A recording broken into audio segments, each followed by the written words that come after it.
Good morning, Philippines.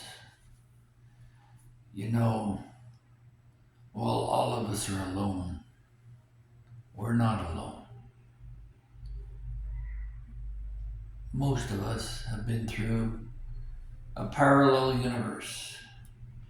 You meet a girl, you try to impress her, you bend over backwards trying to provide her with everything that nature tells you should, and you work your butt off hoping to provide for her and get respect for it, for being the man that you want to be for her. And then she brings you children, and your life changes overnight. It's not just about her, it's about the kids, family, legacy, honor, commitment, which you had before, but it's deeper now and to more people. And you know that you're going to be responsible for these little darlings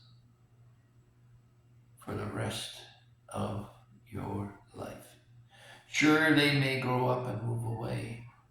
They may find boyfriends and husbands and have families of their own. But whether they're in your sight or not, always in the back of your mind, you're going to be wondering, what are my little darlings doing now? Did they ever get over something that they told you about previous? Do you feel that they're going down the wrong path and there's nothing you can do or say that'll stop them? My youngest went out and got a tattoo. I didn't know about it. I had a son who went and got married. Didn't tell me about it. They opted to not bother with that. But I saw that happening a long time ago. Because while I was bailing the boat in our relationship on one end, my back must have been turned because I missed the fact that she was drilling holes in the bottom of the boat on the other end. Kind of wonder why, no matter what you do, you're sinking until finally you turn around and you see what's really going on. In my case, I've mentioned this before, it was discovering an $18,000 visa bill I never heard about that was never paid. And then it happened again and again. Unrestricted spending. So I'm digging away on one end, and it's all going to her and the kids. If I took them away on a vacation, suddenly it would be about her and the kids. And I was shuffled to the back. But being a man, we're stoic. We don't complain. We're not going to cry like a little baby. We're going to go to work. So maybe take on a second job or open a business, which takes long hours and commitment to make sure it works. And slowly, over time, you drift apart. And where do all the chips lie? Well, hopefully they don't lie beneath your feet. Hopefully you stepped aside away from the pile of excrement that's been left behind. If you're not honored or respected, which is the offshoot of loyalty and commitment, or maybe it's the offshoot, but at the end of the day, you have to answer to the big man upstairs and to your own conscience. When you go in the morning, every morning for that shave, and you have to look at the man in the mirror, you better like what you're looking back at. It's living hell for a lot of men because they feel trapped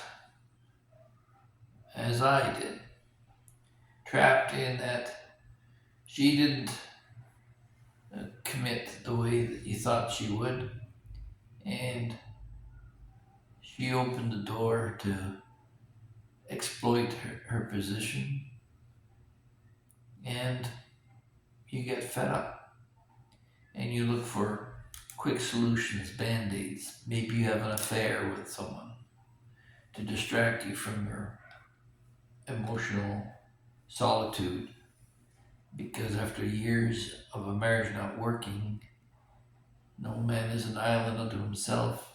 You can't live in a vacuum. You need somebody to relate to. And there's a whole nightlife industry of women on the streets who cater to that. And there's a lot of guys who don't even go there for the sex. They just go there to pretend that somebody understands them and talks to them. So you end up down this dark path and you're wondering, is it any of it worthwhile? You see the equity in the house gone, the kids, they've gone to university now, they've grown up. In my case, I sat around the table and said, when was the last time you guys did anything for me? And nobody could come up with a damn thing.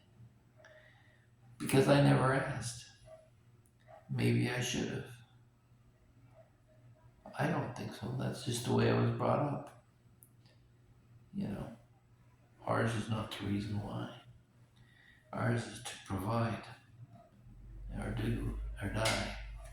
So, that's a great idea. If you can't do, why don't you die? So, maybe that's the suggestion. That's my ex suggested when we fell so far apart that it was irreconcilable. Her bright suggestion was that it would be great if I kept the insurance and would disappear somewhere permanently. And unfortunately, my belief is that I don't decide when I go, but the big man upstairs decides that. So I remember turning to my church and God for answers and not getting them answered by the church at all. But in solitude, I did find it easier than being picked apart, criticized, and all the rest of it. And over time, I realized that a change of scenery would probably be the best thing for me. And to get away from my problems, our problems, the best thing I could do would be to involve myself with somebody else's problems who's looking for help, and maybe through that it could be therapeutic for me, at least offer me some distraction from what I was going through. So that's when I fell upon Pennies for Pom-Pom. That was the school that we built for the Aka tribes people that fled Myanmar with nothing but the clothes they had on their backs.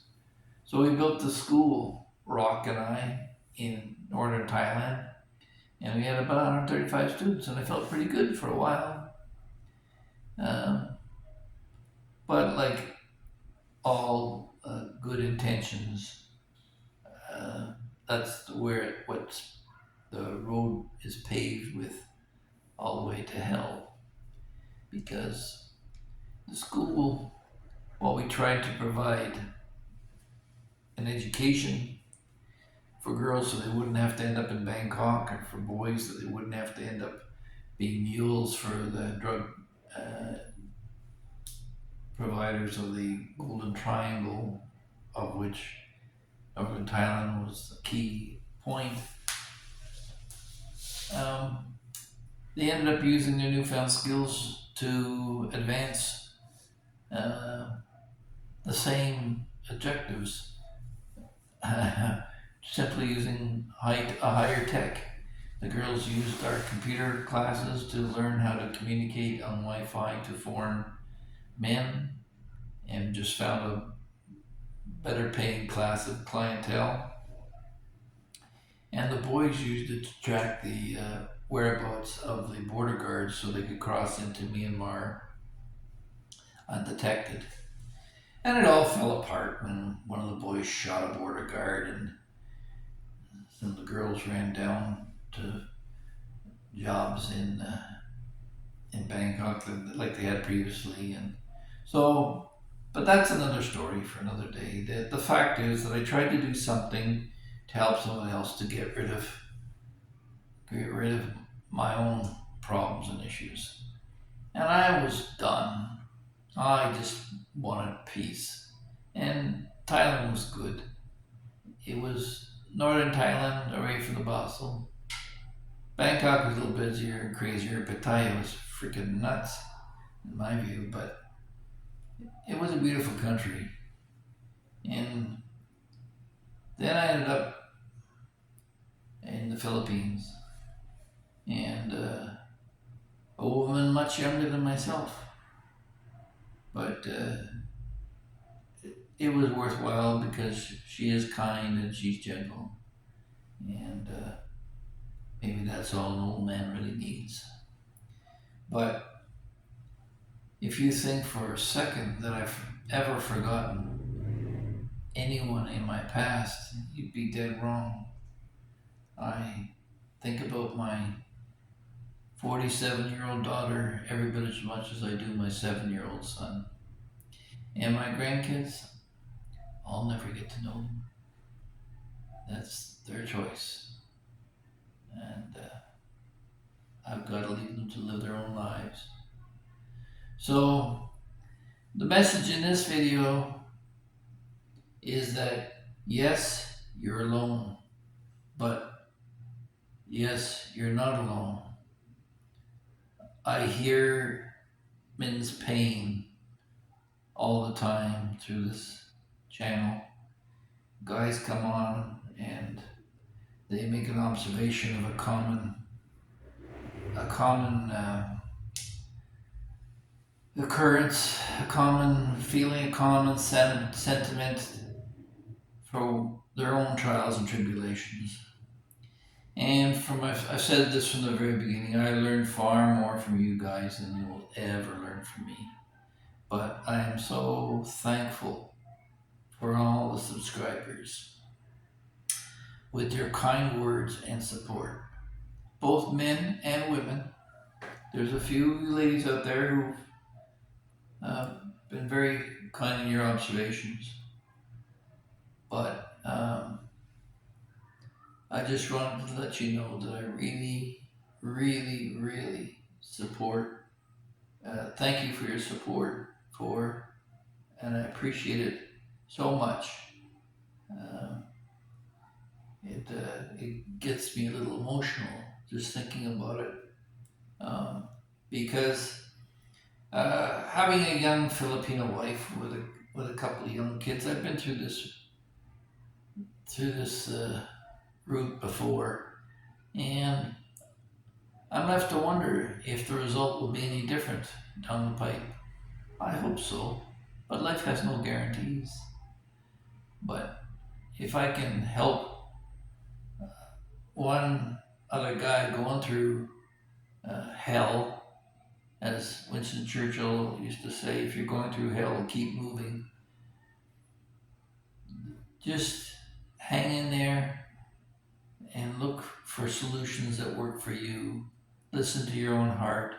Be gentle to your self and your life. And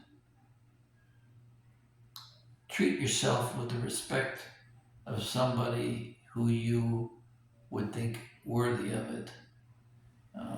And may you have a long, happy, and meaningful life.